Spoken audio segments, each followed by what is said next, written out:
মাত্র এক রাতের মধ্যে গোটা জীবনটাই বদলে গিয়েছিল যুবতীর। জোর করে তাকে বিয়ে দেওয়া হয়েছিল এক প্রৌঢ়ের সঙ্গে। তার অপরাধ, ওই প্রৌঢ়ের কাছ থেকে পাকিস্তানি মুদ্রায় ১,০০,০০০ টাকা ঋণ নিয়েছিলেন তার বাবা। তাছাড়া যুবতীর আরও একটি অপরাধ ছিল, বাড়ির মেয়েদের মধ্যে সবচেয়ে বেশি সুন্দরী সে। শুধু যুবতী নয়, তার মতো এমন নির্যাতনের শিকার দক্ষিণ পাকিস্তানের বহু মেয়ে। বাবা ঋণ চোকাতে না পারলে বাড়ির সবচেয়ে সুন্দরী মেয়েকে বাধ্য করা হচ্ছে ঋণদাতাকে বিয়ে করার জন্য। জমি বা বাড়ির মতো ঘরের নারীদেরও পণ্য করা হচ্ছে সম্পত্তি হিসেবে। যুবতীর মা আমিরি বলেছেন, বাড়ির পুরুষদের সিদ্ধান্ত শেষ কথা।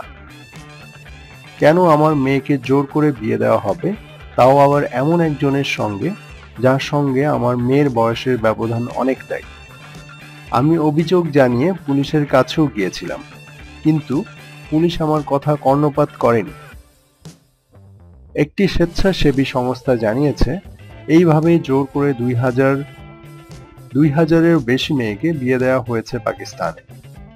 এদের অধিকার রক্ষার জন্য কাজ করেছে দক্ষিণ পাকিস্তানের স্বেচ্ছাসেবী সংস্থা গ্রিন রুরাল।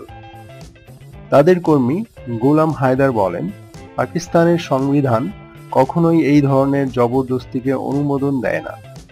এটা অসাংবিধানিক এবং বেআইনি। বিশ্বের আরও চাঞ্চল্যকর খবর জানতে অবশ্যই সাবস্ক্রাইব করুন। ধন্যবাদ সকলকে।